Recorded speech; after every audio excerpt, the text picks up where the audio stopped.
Hello students, मैं संतोष कुमार यादव आप सभी का इस ऑनलाइन सेशन में स्वागत करता हूं। आज हम क्लास 11th अकाउंटेंसी में चैप्टर नंबर 9 कैश बुक में डबल कॉलम या 2 कॉलम कैश बुक जिसमें कैश बैंक कॉलम दिए हुए होंगे, इनको समझेंगे।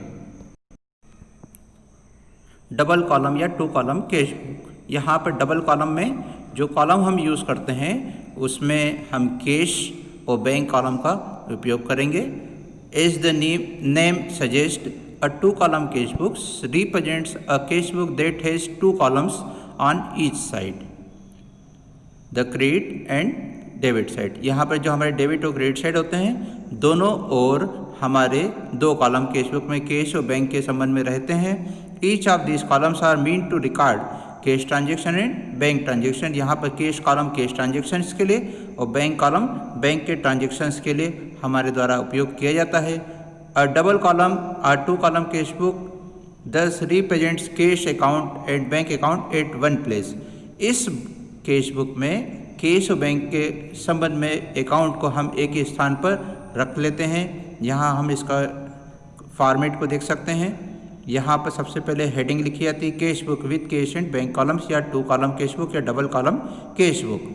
डेबिट और क्रेडिट साइड की ओर हम फिर कॉलम बनाते हैं। सबसे पहला कॉलम डेबिट की ओर हम बनाएंगे डेट का, फिर पर्टिकुलर्स, फिर वाउचर नंबर, फिर LF का, फिर कैश के लिए, फिर बैंक के लिए। तो इस प्रकार से यहाँ पर 6 कॉलम डेबिट साइड के लिए होते हैं और इसी प्रकार से यही 6 कॉलम हम क्रेडिट साइड के लिए बनाते हैं। डेबिट की ओर हम पर्टिकुलर कॉलम में 2 लिखते हैं और क्रेडिट साइड में पर्टिकुलर कॉलम में बाय लिखकर अकाउंट के नाम लिखे जाते हैं। यहाँ भी एंट्री के संबंध में मूल नियम वही रहता है कि डेबिट साइड में हम रिसिप्ट की एंट्रियाँ करते हैं और क्रेडिट साइड में हम पेमेंट होने पर एंट्रियाँ करते हैं। The 2 column cash book follows the principal that all increase in assets must be debited. यहाँ पर हम सभी एसेट्स को डेबिट करते हैं, while all decreases must be credited, और एसेट्स में होने वाली सभी कमियों को हम क्रेडिट के साइड में लिखते हैं। In following this principle a couple of transactions that attract interest are cash being deposited into bank and cash being withdrawn from bank। इसमें यहाँ पर हम देख सकते हैं कि जब हम कैश को बैंक में जमा करते हैं या बैंक से कैश को विड्रा करते हैं, since both cash and bank accounts are assets account. यहाँ पर कैश और बैंक दोनों ही अकाउंट हमारे एसेट्स के अकाउंट होते हैं। Such transaction should be treated in light of the principle stated above. इन स्थितियों में हमें ऊपर दिए गए नियमों के हिसाब से एंट्री करना होती है। When cash is deposited into bank, जब हम कैश को बैंक में जमा करते हैं, the cash column should be credited as the cash balance in hand has decrease.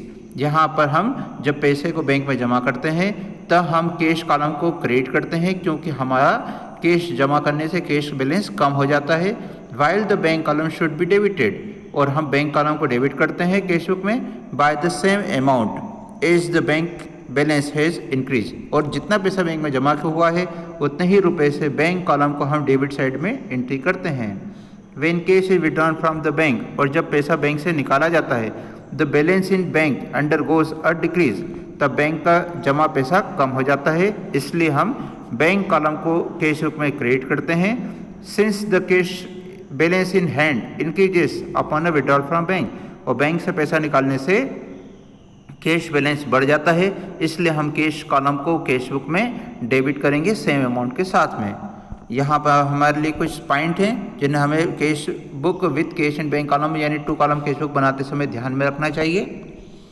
सबसे पहले हमें यहाँ पर दिया है, फर्स्ट पॉइंट में देखेंगे, there are 2 amounts column, there are 2 amount columns on debit side, one for cash receipt and another for bank deposits payment made into bank account। यहाँ पर हमें ध्यान देना होगा कि हमारे डेबिट साइड की ओर कैश रिसिप्ट और बैंक रिसिप्ट के लिए कॉलम होते हैं। Similarly there are 2 amount columns on credit side, यहाँ पर हमारे क्रेडिट साइड में भी 2 कॉलम होते हैं। एक में हम कैश पेमेंट की एंट्री करते हैं, दूसरे में चेक से पेमेंट के लिए एंट्रियाँ करते हैं।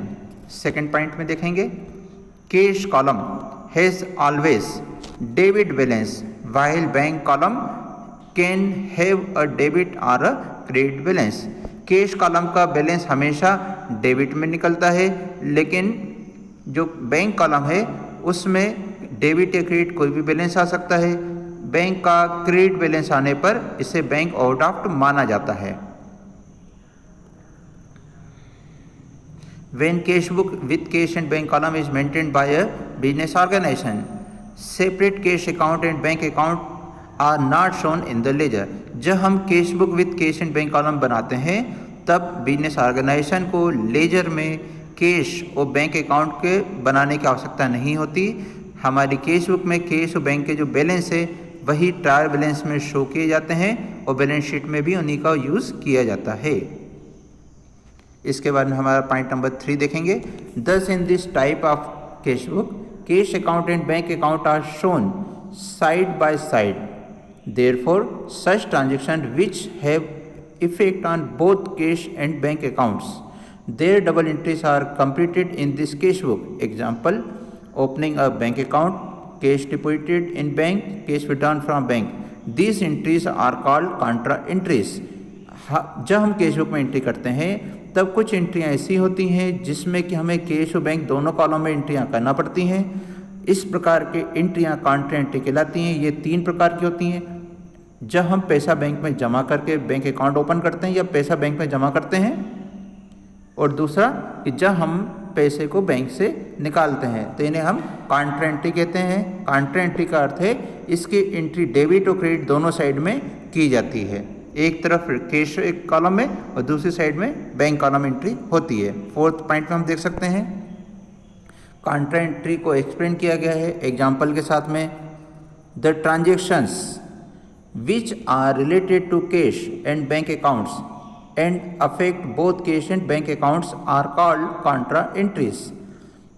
ऐसे ट्रांजेक्शन जो कि हमारे कैश और बैंक दोनों अकाउंट को अफेक्ट करते हैं उन्हें हम कॉन्ट्रा एंट्री कहते हैं। These entries are denoted by सी।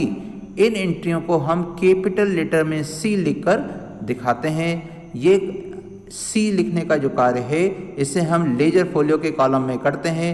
यह सी या कॉन्ट्रा एंट्री का जो साइन है इसे हम कैश बुक के दोनों साइड में लेजर फोलियो के कॉलम में लिखकर करते हैं। It indicates that no posting in ledger in respect thereof is required in the ledger. ये हमें बताता है कि इनकी लेजर में कोई एंट्री नहीं करनी है। एग्जाम्पल हम देख सकते हैं इस प्रकार के ट्रांजेक्शन का। तो हमें एग्जाम्पल नंबर 1 यहाँ पे दिया है। For opening a bank account, जब हम बैंक में अकाउंट खोलते हैं, when the bank account is open following entry is pass. Bank account debit to cash account, जब हम बैंक में अकाउंट ओपन करते हैं तब बैंक रिसीवर होता है, इसलिए रिसीवर से अकाउंट को डेबिट करते हैं, इसलिए बैंक अकाउंट डेबिट किया जाता है। बैंक में अकाउंट खोलते समय हमें कैश डिपॉजिट करना होता है, तो यहाँ पर रूल आता है कैश गोज आउट। तो जो गोज आउट होता है रियल अकाउंट में उसे क्रेडिट किया जाता है। तो यहाँ कैश गोज आउट है, इसलिए हम टू कैश अकाउंट के नाम से कैश को क्रेडिट कर रहे हैं। और इस प्रकार से हम नरेशन लिखते हैं being cash paid into bank. इस प्रकार से हमें बैंक और कैश दोनों के संबंध में एंट्री की जानकारी मिल जाती है कि दोनों कॉलम में हमें एंट्री करना होगी। यहाँ पर बैंक में डेबिट साइड की ओर एंट्री होगी और कैश में क्रेडिट साइड की ओर एंट्री होगी। When bank account is open, cash column should be credited as cash balance in hand is decrease and bank column is debited as bank balance is increase. यहाँ पर हम bank column में जब entry करते हैं तो उसमें बैलेंस में इंक्रीज होता है, कैश में डिक्रीज हो रहा है। यहाँ पर as the cash book with cash and bank column is combined cash and bank account, both the aspect of transaction will be entered in the same book. क्योंकि हम एक ऐसी बुक को यहाँ पे यूज़ कर रहे हैं जिसमें कैश और बैंक दोनों कॉलम हैं, इसलिए इस ट्रांजेक्शन की दोनों साइड में एंट्री होगी, कैश कॉलम में भी और बैंक कॉलम में, एक डेबिट साइड की ओर एक क्रेडिट साइड की ओर। डेबिट साइड की ओर हम लिखेंगे टू कैश अकाउंट और यहाँ पर हमें अमाउंट बैंक कॉलम में लिखना होगी, जबकि क्रेडिट साइड की ओर हम लिखेंगे बाय बैंक अकाउंट और इसकी एंट्री हम कैश कॉलम में करेंगे। यहाँ पर हम सेकंड एग्जांपल कॉन्ट्रा एंट्री का देख सकते हैं। ये एंट्री हम तब करते हैं जब कैश पेड इनटू बैंक वाला ट्रांजैक्शन होता है। यहाँ भी वही एंट्री होती है, बैंक में पैसा जमा हुआ है इसलिए बैंक रिसीवर हो गया और कैश गोस आउट है, इसलिए bank account debit to cash account entry थी। यहाँ भी सेम फार्मूला हमारा एप्लीकेबल होता है जो बैंक में अकाउंट ओपन करते समय था। एग्जाम्पल नंबर हम 3 देख सकते हैं। ये cash withdrawn from bank for office use के लिए दिया गया है। जब हम कैश को बैंक से ऑफिस यूज़ के लिए विड्रॉ करते हैं तो कैश बैलेंस बढ़ जाता है और बैंक में गिवर होता है, इसलिए कैश कम्स इन है, इसलिए हम कैश अकाउंट डेबिट करेंगे, जबकि बैंक गिवर है और गिवर के अकाउंट क्रेडिट होते हैं, इसलिए टू बैंक अकाउंट के नाम से यहाँ एंट्री की जाएगी। इस केस में हम देख सकते हैं कि कैश डेबिट हुआ है, इसका मतलब हमारी जो एसेट है कैश उसमें इंक्रीज़ हुई है और बैंक बैलेंस में डिक्रीज़ हुआ है। तो यहाँ पर हम जब इसकी एंट्री करेंगे कैश बुक में तो हम डेबिट साइड में लिखेंगे टू बैंक अकाउंट और इसकी एंट्री हम करते समय अमाउंट को कैश कॉलम में लिखेंगे, जबकि क्रेडिट साइड में जब हम एंट्री करेंगे तो वहाँ हम लिखेंगे बाय कैश अकाउंट और इसकी एंट्री करेंगे हम बैंक कॉलम में अमाउंट लिखकर। क्योंकि ये सभी कॉन्ट्रेंटियाँ थी इसलिए हमें एलएफ के कॉलम में दोनों साइड में कैपिटल लेटर में सी लिखना होता है। इसके बाद में point number 5 receipt of cheque. जब हमें किसी व्यक्ति से चेक प्राप्त होता है तो हमारे सामने कुछ विचार करने के बिंदु होते हैं, उसमें से सबसे पहला है हमारे सामने when the cheque received are deposited. जब हमारे द्वारा रिसीव किए गए चेक को डिपॉजिट कर दिया जाए into the bank on the same day. अगर हम अपने को प्राप्त हुए चेक को उसी दिन जमा कर देते हैं then they are recorded on the debit side in bank column in cash book. जब हमें प्राप्त हुए चेक को हम उसी दिन बैंक में जमा कर देते हैं तब इसकी एंट्री डेबिट साइड में कैश बुक में की जाती है और पैसा बैंक कॉलम में लिखा जाता है क्योंकि रिसीवर बैंक हो जाता है। सेकेंड कंडीशन है इस संबंध में cheque in hand when cheques received are not deposited in the bank on the same day. जब हमें प्राप्त हुए चेक को हम उसी दिन बैंक में जमा नहीं करें तब ऐसी स्थिति में हमें इसकी एंट्री जनरल प्रॉपर में करना होती है। यहाँ पर जनरल प्रॉपर के लिए एंट्री हम इस प्रकार से लिखते हैं चेक कम्स इन है इसलिए checks in hand account debit और गिवर के अकाउंट को क्रेडिट किया जाता है। तो टू मित्तल यहाँ पर एग्जाम्पल के रूप में लिखा हुआ है। इसके बाद में when this cheque is deposited into bank, इसके बाद जब हम जिस दिन आए तो उस दिन चेक को अपने पास रखे रहते हैं तो पहले एंट्री करेंगे और जब कुछ समय के बाद में हम इस चेक को जमा करते हैं तब ऐसी स्थिति में हमें सेकंड वाली एंट्री करना होती है। तब हम चेक को बैंक में जमा करते हैं डिपॉजिट करेंगे तो बैंक रिसीवर बन जाता है, इसलिए हम बैंक अकाउंट को डेबिट करेंगे तो बैंक अकाउंट डेबिट और जो हमारे पास चेक था वह हमारे पास से गोज आउट हो रहा है तो चेक्स गोज आउट का रूल यहाँ पे एप्लीकेबल होता है तो लिखेंगे to cheques in hand account. तो इस प्रकार से हमारी जनरल एंट्री बनती है और इसी के अकाउंट एंट्री करना होती है। जब हम इसे एग्जाम्पल में हम ये देख सकते हैं, ये जो हमें सेकंड ट्रांजेक्शन दिया था कि जब हमारा एक चेक हमें मिला था उसे हम जमा करते हैं बैंक में तो हमें डेबिट साइड की ओर एंट्री करना होती है क्योंकि रिसीव्ड है ये और इसमें चेक रखे हुए चेक को जमा किया इसलिए पर्टिकुलर कॉलम हम लिखते हैं to cheques in hand account. इस प्रकार से हमें एंट्री करना चाहिए। When there is no information as to deposit date of the cheque then it will be assumed that the check has been deposited into the bank on the same day। जब हमें प्राप्त होने वाले check को जमा करने की कोई तारीख न बताई जाए या प्रश्न में ये दिया ही ना हो कि चेक को जमा किया या नहीं किया तब ऐसी स्थिति में हम ये मानते हैं कि हमने चेक को सेम डे में बैंक में जमा कर दिया है, तो इसी आधार पर हमें एंट्री करनी चाहिए। तो इस प्रकार से हमने यहाँ देखा कि जब चेक हमें प्राप्त होता है तो उसमें हम दो प्रकार से विचार करते हैं। क्या हमने चेक को सेम डे जमा किया तो हम एंट्री करते हैं चेक्स इसमें कैश बुक के डेबिट साइड की ओर और अमाउंट को हम बैंक कॉलम में लिखते हैं। जब हम चेक को उसी दिन जमा न करें तब चेक इन हैंड माना जाता है, तभी हम एंट्री करेंगे इस प्रकार से जैसे कि अभी हमने यहाँ पर देखा है। सबसे पहले जब हम चेक को आएगा तो हम उसकी रिसिप्ट में एंट्री करेंगे, लिखेंगे cheques in hand account debit to Mittal या जो भी गिवर था उसका नाम लिखेंगे। फिर इसके बाद में जब किसी और दिन जैसे जमा किया जाएगा बैंक में तब एंट्री करेंगे bank account debit to cheques in hand account. इस प्रकार से हम एंट्रियां करते हैं। इसके बाद में हम यहाँ पर सब्स्टिट्यूट ट्रीटमेंट हेडिंग देख पा रहे हैं।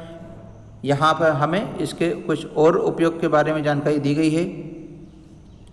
A cheque received but not deposited into the bank the same day can be recorded in the cash book on the debit side of in cash column। जब हमें प्राप्त हुए चेक को हम उसी दिन बैंक में जमा न करें तब ऐसी स्थिति में हम इसकी एंट्री कैश बुक के डेबिट साइड में कैश कॉलम में भी कर सकते हैं। लेटर यानी बाद में once the cheque same cheque is deposited into bank the amount is entered in the bank column on debit side of the cash book since bank balance increases. और जब बाद में हम इस चेक को बैंक में जमा करते हैं तब इसमें जमा करने की तारीख पर हम बैंक कॉलम में डेबिट साइड में एंट्री करेंगे।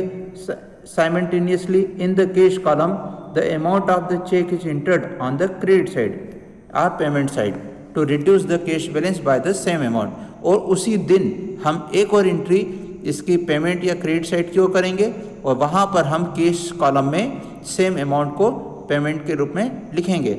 इस प्रकार से हम देख सकते हैं this treatment is similar to cash being deposited into bank. इसमें भी वही एंट्री होती है जो कि हमारे द्वारा कैश को बैंक में जमा करने के संबंध में होती है। It should be noted that in a question, यहाँ पर हमें ध्यान देना होगा कि यदि प्रश्न में if there is no specific mention on the date on which cheques are deposited into bank, यदि प्रश्न हमें यह न बताया जाए कि किस दिन बैंक में चेक को जमा किया गया है, it is assumed that cheques have been deposited on the same day, तब यह माना जाता है कि चेक को उसी दिन बैंक में जमा कर दिया गया है। The first treatment has been preferred by us due to its relative clarity and has been followed in this book. यहाँ पर अभी हमने जो ट्रीटमेंट में देखा है पहला वाला, इसका उपयोग करने को महत्व यहाँ पर दिया जाता है। जो फर्स्ट कंडीशन थी सब्स्टिट्यूट को कम यूज़ किया जाता है। यहाँ पर चेक के संबंध में एक और कंडीशन हो सकती है, endorsement of a cheque. Sometimes a cheque received from a customer is not deposited into bank. कई बार ऐसा होता है कि जब हमें किसी कस्टमर से चेक मिलता है तब उसे हम उसी दिन बैंक में जमा नहीं करते हैं, but it may be endorse to some other person, परंतु उसी चेक को बैंक में जमा करने की बजाय हम किसी अन्य व्यक्ति के पेमेंट के बदले में उसे दे दें, ऐसा हो सकता है। इस प्रकार की प्रोसेस को इंडोर्समेंट कहा जाता है। The receipt as well as endorsement of cheque is recorded through the journal proper. तब ऐसी स्थिति में इसकी एंट्री हम जनरल प्रॉपर में करते हैं और कैश बुक में इसकी एंट्री नहीं की जाती है, क्योंकि इसमें न तो हमारे कैश बैलेंस में कोई फर्क पड़ता है न ही कोई बैंक बैलेंस में फर्क पड़ता है। For example, a check of ₹26,000 is received from Dolly on 5th June 2018 and it is endorsed to Rajiv on 9th June 2018. In this case, we shall pass two journal entries, one for receiving check from Dolly and another for endorsing check to Rajiv. The journal entries shall be as follows. यहाँ पर मैं एक example दिया और बताया है कि हमें 5 जून 2018 को डॉली से 26,000 का एक चेक मिला है। तो चेक मिलने की डेट हमें तो दी है, लेकिन यहाँ पर यह नहीं बताया किसे बैंक में जमा किया है, तो हम इसे चेक इन हैंड मानकर एंट्री करेंगे। तो यहाँ पर चेक्स कम्स इन है, कम्स इन का रूल लगता है, व्हाट कम्स इन। तो यहाँ पर इससे हम चेक कम्स इन है इसलिए checks in hand account debit करेंगे और गिवर है डॉली, इसलिए गिवर से अकाउंट क्रेडिट करना होता है तो टू डॉली करेंगे। एंट्री इस प्रकार से फर्स्ट वाली लिखी जाएगी। इसके बाद में इसी चेक को हमने 9 जून 2018 को राजीव को इंडोर्स किया है, तो इसका मतलब हुआ कि हम इसी चेक को अब राजीव को दे देंगे, तो रिसीवर हो जाएगा राजीव, तो राजीव का अकाउंट डेबिट किया जाएगा और चेक गोस आउट हो जाएगा, इसलिए to cheques in hand account के नाम से एंट्री की जाएगी। तो जब इस प्रकार से चेक इंडोर्समेंट की एंट्री दी जाती है तो हमें इस प्रकार से 2 एंट्रियां करनी चाहिए। चेक मिलने की, जिससे मिला उसके नाम से एंट्री होगी, और जब किसी को इंडोर्स करेंगे तो उसके नाम पर एंट्री की जाती है। यहाँ पर कैश और बैंक में एंट्री इसलिए नहीं होती है क्योंकि न तो कैश बैलेंस में कुछ आया न ही बैंक बैलेंस में कोई फर्क पड़ा है। इसके बाद में पेमेंट बाय चेक,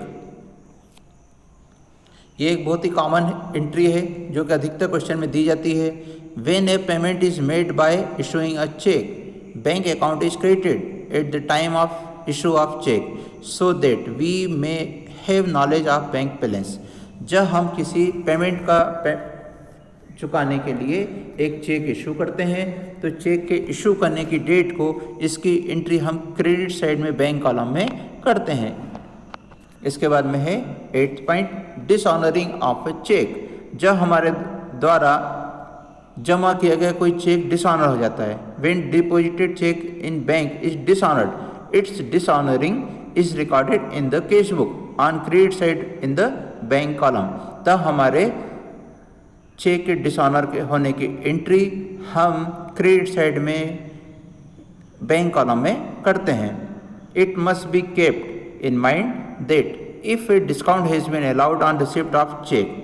यहाँ हमें ध्यान रखना होगा कि चेक के मिलते समय यदि हमने कोई डिस्काउंट अलाउ किया था, then discount amount will now be credited in discount column along with the amount of cheque credited in bank column.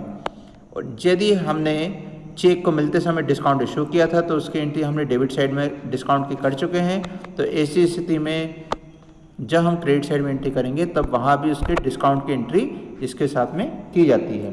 इसके बाद में बैंक चार्जेस के संबंध में एंट्री होती है।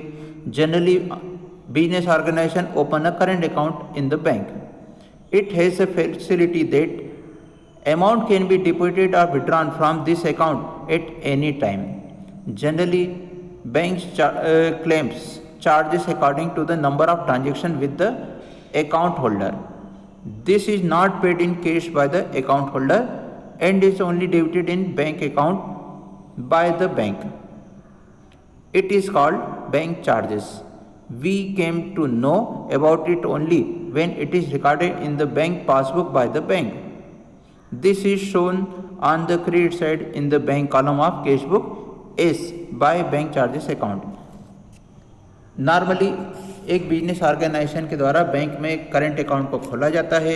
इसमें कितनी भी बार पैसा बैंक में जमा करने या बैंक से विड्रॉ करने की फैसिलिटी दी जाती है। इस फैसिलिटी के बदले में बैंक के द्वारा हमारे ट्रांजैक्शन के हिसाब से कुछ चार्जेस लिए जाते हैं। यह पैसा चार्ज के रूप में जो पैसा लेते हैं यह अकाउंट होल्डर से कैश में नहीं वसूल किया जाता, बल्कि उस बैंक अकाउंट में जमा राशि में से काट लिया जाता है और इस चार्ज को हम बैंक चार्जेस कहते हैं। इसकी जानकारी हमें तब प्राप्त होती है जब हम पासबुक में एंट्री कराते हैं, तब हमें पता चलता है कि बैंक ने कुछ पैसा चार्ज के रूप में काटा है। इस प्रकार के बैंक चार्जेस की एंट्री हम कैश बुक के क्रेडिट साइड में बैंक कॉलम में बाय बैंक चार्जेस के नाम से करते हैं। इसके बाद में है बैलेंसिंग एंड क्लोजिंग। जब हमारे द्वारा कैश बुक से संबंधित एंट्रियां कर ली जाती हैं तो उसके बाद में लास्ट में हमें बैलेंसिंग और क्लोजिंग की प्रोसेस करना होती है। Discount columns are not balance. यहाँ हमें ध्यान देना होगा, यदि हम 2 कॉलम कैश बुक बना रहे हैं जिसमें डिस्काउंट का कॉलम हम यूज़ कर रहे हैं, तब ऐसी स्थिति में याद रखेंगे कि डिस्काउंट कॉलम का टोटल किया जाता है, इसमें कोई बैलेंस नहीं निकाला जाता। डेबिट का टोटल डेबिट में और क्रेडिट का टोटल क्रेडिट में लिख देते हैं, बैलेंस नहीं निकालते। Cash columns always has a debit balance. Cash column में हमेशा डेबिट में बैलेंस आता है, यानी डेबिट का टोटल ज़्यादा होता है। बैंक कॉलम्स में have a debit as well as credit balance, जबकि बैंक कॉलम में डेबिट या क्रेडिट में कोई भी बैलेंस आ सकता है। This credit balance is called as bank overdraft. यदि बैंक के क्रेडिट साइड में बैलेंस निकलता है, यानी क्रेडिट का टोटल ज़्यादा आता है, तो इसे हम बैंक ओवरड्राफ्ट कहते हैं। Closing bank balance is shown on credit side by recording by balance CD. Closing bank balance को हम क्रेडिट साइड में बाय बैलेंस सीडी के रूप में लिख के दिखाते हैं। But in the cash book bank overdraft the closing balance is shown on debit side of bank column as to balance CD. और जब बैंक ओवरड्राफ्ट होता है तो हम इस क्लोजिंग बैलेंस को डेबिट साइड में एंट्री करते हैं और लिखते हैं to balance CD in the next month और नेक्स्ट पीरियड। जब ये इस प्रकार से हम बैलेंस लिख लेते हैं तब उसके बाद अगले महीने में हमें ये बैलेंस ट्रांसफ़र करना होते हैं। The opening balance of overdraft is shown in the cash book on credit side of bank column as by balance CD by balance BD. जब हम अगले महीने में लिखते हैं तो हमारा बैंक के ओवरड्राफ्ट की एंट्री क्रेडिट साइड में बाय बैलेंस बीडी लिखकर की जाती है। इसके बाद में 11 पॉइंट है ड्राइंग्स का। When a proprietor withdraws cash for his personal use, then the amount is credited in the cash book by recording by drawings account. जब बिजनेस के प्रोप्राइटर द्वारा अपनी निजी ज़रूरतों के लिए कैश का विड्रॉल किया जाता है, तब इसकी एंट्री हम कैश बुक के क्रेडिट साइड में बाय ड्राइंग्स अकाउंट के नाम से करते हैं. The amount is shown in cash column if the amount is withdrawn in cash. यदि पैसा नगद रूप में निकाला गया था तो इसके अमाउंट को कैश कॉलम में लिखा जाता है. And if drawn from bank, और यदि पैसा बैंक से निकाला जाता है, then it is shown in bank column. और यदि पैसा बैंक से निकाला है तो इसकी एंट्री हम बैंक कॉलम में करते हैं. 12th पॉइंट है कैश एक discount allowed are received is recorded by a journal entry. और कैश डिस्काउंट मिलने या देने के लिए एंट्री जर्नल के रूप में की जाती है. 13 है there may be instances when a cheque received or issued is dishonour. जब हमारे द्वारा प्राप्त हुआ चेक या दिया हुआ चेक डिसऑनर हो जाता है. In such a scenario the discount allowed are received needs to be reverse. तब ऐसी स्थिति में डिस्काउंट जो हमें मिला था या हमने दिया था उसके रिवर्स की एंट्री की जाती है.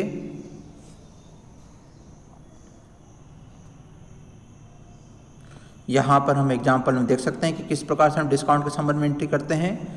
एग्जाम्पल नंबर 1 में देख सकते हैं a cheque received from Messrs Apex India for ₹45,000 against which discount allowed was ₹5,000 was dishonoured. The original entry passed to record discount allowed was discount allowed account debit to Messrs Apex India. और जब इसके reversal की entry होती है तो इसी entry को उल्टा कर दिया जाता है.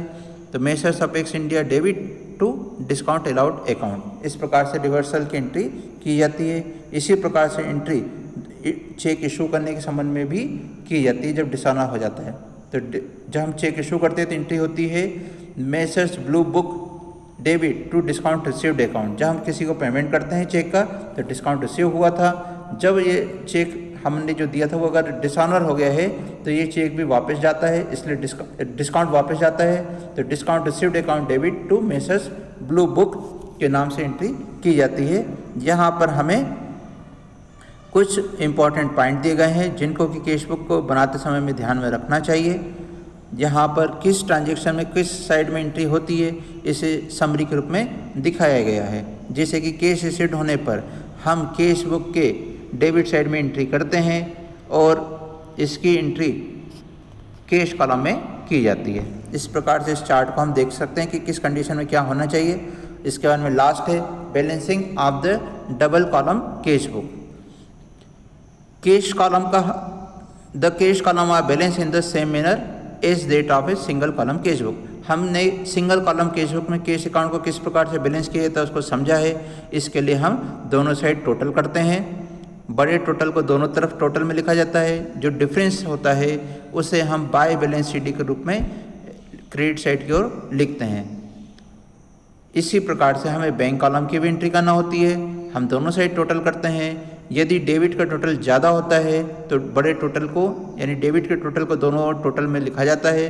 डिफरेंस को बाय बैलेंस शीट के साथ में ही बैंक कॉलम में लिख दिया जाता है. लेकिन यदि बैंक का क्रेडिट साइड का टोटल ज़्यादा होता है तब ऐसी स्थिति में हम उस डिफरेंस को टू बैलेंस शीट के नाम से लिखकर दिखाते हैं और अमाउंट को हम बैंक कॉलम में लिखते हैं, जिससे कि दोनों साइड टोटल बराबर हो जाते हैं. बड़ा वाला टोटल ही हमेशा लिखा जाता है.